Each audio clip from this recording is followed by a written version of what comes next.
আল্লাহ রাব্বুল আলামিনের দরবারে লাখ কোটি শুকরিয়া যে মহরম চলতেছে প্রায় শেষের পথে। মহিলা মাদ্রাসার ছাত্রী শিক্ষিকা যারা আছেন, আপনারা মনোযোগ সহকারে কথাগুলো শুনবেন। সুতরাং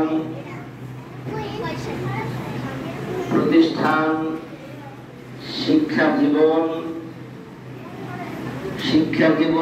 কথা বলবো না, শিক্ষা জীবনের শুরু আছে, শেষ নাই।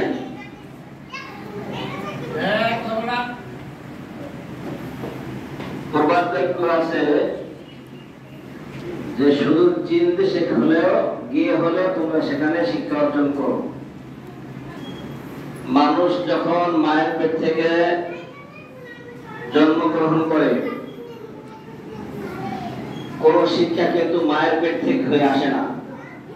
তবে মায়ের আচার আচরণ, আখলাক, চরিত্র, অভ্যাস গুলা মায়ের পেট থেকে যখন সন্তান আসে, ওই প্রভাবটা মায়ের বাচ্চার উপরে পড়ে। মা যেরকম হবে সন্তান তেমনি হওয়ার সম্ভাবনাই বেশি থাকে। এই জন্য আল্লাহ রাসূল সাল্লাল্লাহু আলাইহি ওয়াসাল্লাম বলেছেন, কুল্লু মাউলুদিন ইউলাদু আলাল ফিতরাহ। আর বৌদ্ধদের ঘরে হোক, যে ধর্মে যে ঘরেই হোক না কেন, সন্তান কিন্তু জন্মগ্রহণ করে ইসলামের উপরে তথা প্রকৃতির উপরে। কিন্তু সন্তান ধীরে ধীরে বড় হয়, তার বাবা মার আচার আচরণ, আখলাক, চরিত্র, অভ্যাস, শিক্ষা সবকিছু অধিকাংশই তার মায়ের এবং বাবার তা গ্রহণ করে।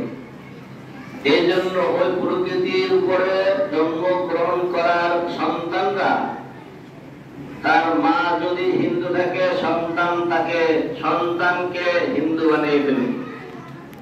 সন্তান মায়ের সেই হিন্দুদের ধর্ম অনুযায়ী যে সমস্ত জিনিস পালন করে, ওই পালনকৃত জিনিস সন্তান চোখে দেখে, কানে শ্রবণ করে, চক্ষু দিয়ে দেখে, অন্তর দিয়ে অনুভব করে, ফলে সে আস্তে আস্তে সে হিন্দু হয়ে যায়।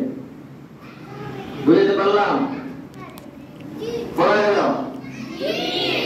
তার সন্তান, সমস্ত সন্তান জন্মগ্রহণ করে কি উপরে? ইসলামের উপরে। কি উপরে?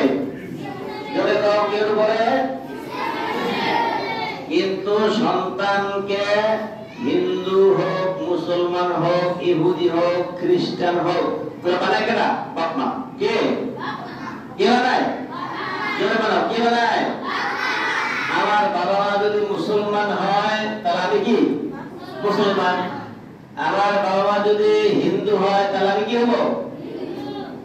আর আমার বাবা মা যদি খ্রিস্টান হয় তাহলে আমি কি হবো? খ্রিস্টান বানায় ফেলে। আমার বাবা মা যদি ইহুদি হয় তাহলে আমি কি হবো? ইহুদি হয়ে যাবে। তাহলে কেননা বাবা মা যদি যে ধর্মেরই হোক না কেন, ওই ধর্মের কারুকার্য সবকিছু সে গ্রহণ করে, দেখে, লক্ষ্য করে, সেই অনুযায়ী চলার চেষ্টা করে। হ্যাঁ, এই জন্য সন্তানকে মানুষ করার জন্য প্রথম ভূমিকা হবে কার? মায়ের। কার? যদি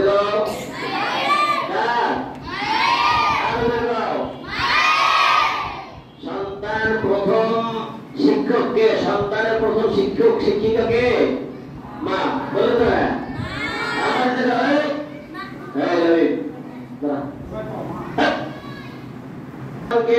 হিন্দু বানায় কে? সন্তানকে ইহুদি বানায় কে? খ্রিস্টান বানায় কে? মুসলমান বানায় কে? এজন্য মা যদি মুসলমান হয় তাহলে ওই মাস যখন সন্তান একটু কথা বলা শিখে, তখন মা কি বলে? আল্লাহ, মুহাম্মদ, এরপর কি লা ইলাহা ইল্লাল্লাহ মুহাম্মাদুর রাসূলুল্লাহ কালিমাটা শিখে না? তাহলে শিখাই কি লিখা?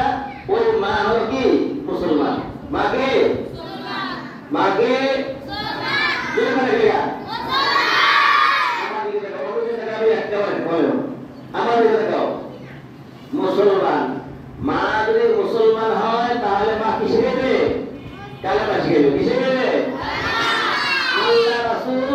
শিখাইবে, হ্যাঁ আল্লাহ রাসূল শিখাইবে, ইসলামের নিয়ম কানুন সে শিখাইবে। আর যদি মা হিন্দু হয় তাহলে মা কি বানাইবে? হরে কৃষ্ণ। কি বলবো? আমরা সবাই কি হরে কৃষ্ণ শিখছি? আমরা কি শিখছি? গালে বানাচ্ছি। কি বলছি? আমরা মুসলমান। আমরা কে? আমরা কে? মাগলে কয় না আমরা কে? এই কেনা কেনা কয় আমি দেখতেছি। আমরা কে? মুসলমান। তাহলে আমাদের সৃষ্টিকর্তা কে? আমাদের নবীর নাম কি? আমাদের কিতাবের নাম কি? আমার ধর্মের নাম কি? আমরা মুসলমান বিদায় আমরা এগুলা বলতে পারলাম। আর যারা হিন্দু তারা কি ভগবান, সরস্বতী, কৃষ্ণ, ঠাকুর, বলরাম, অমুক রাম, তমুক রাম, এই রাম রাম দিয়া শ্রী শ্রী শ্রীরাম বলে কি করে শিখায়। সুতরাং আমরা শিখবো কার? আল্লাহ। কে? আমাদের সৃষ্টিকর্তা হলো আল্লাহ। যাও মাতা পিতা প্রাথমিক শিক্ষক। প্রাথমিক শিক্ষক কে? মা। প্রথম শিক্ষিকা কে? আচ্ছা প্রথম শিক্ষক কে? বাবা। মা বাবা। মা দুজনে প্রথম শিক্ষক। শিক্ষক শিক্ষিকা কে? আচ্ছা এরপর একটু যখন বড় হয়ে যাও তখন বাবা মায়ের শিক্ষার পরিধি বহুত আছে, তা সত্ত্বেও কিছু শিখে গিয়া অন্যের হাতে তুলে দেয়। মাদ্রাসায় ভর্তি করে দেয় না? স্কুলে ভর্তি করা যায় না? মক্তবে পাঠায় দেয় না? এখন ওই মক্তবে দেয়া অন্যের হাতে যদি তুমি শিক্ষা অর্জন করো, ওই শিক্ষাটার কি আছে? তরতিব আছে। কি আছে? তরবিয়ত আছে।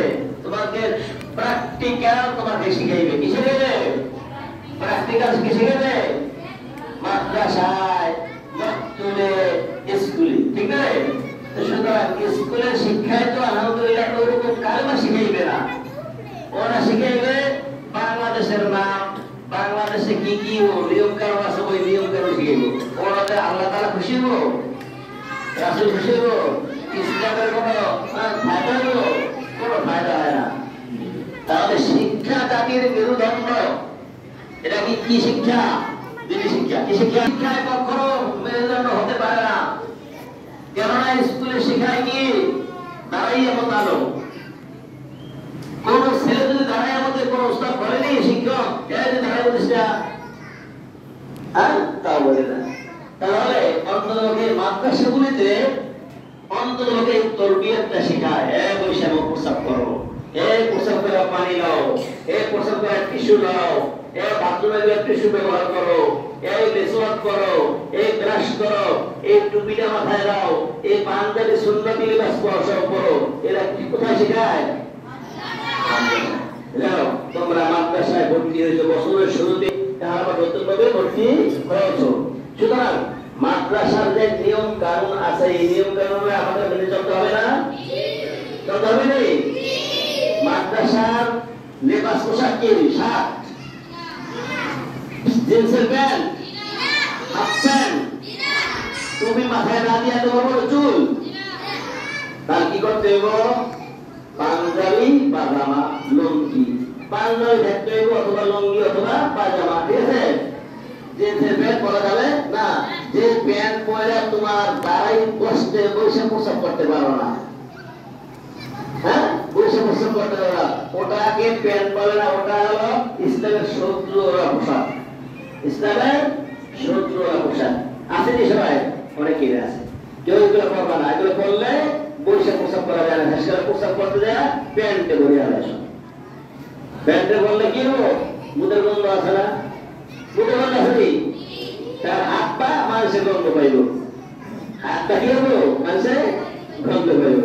যা হোক লেবাস পোশাককে আমাদের সুন্নতি মাথার টুপি, পাঞ্জাবি, লুঙ্গি অথবা পাজামা। মনে রাখবো। এরপরে মাদ্রাসায় যেহেতু মাসিক পরীক্ষা ছাত্রছাত্রী ব্যাগ ঘরটাকে সুন্দর পরিপাটি রাখবা, পরিষ্কার রাখবা। বই খাতা কলম দেখবা ব্যাগের ভিতরে 3-4টা পকেট। কয়টা? এক প্যাকেটে বই রাখবা, এক প্যাকেটে খাতা রাখবা, এক প্যাকেটে কলম রাখবা। এরকম না? এখন যদি সবই এক পকেটে রেখে দাও তাহলে বুঝতে পাইলা?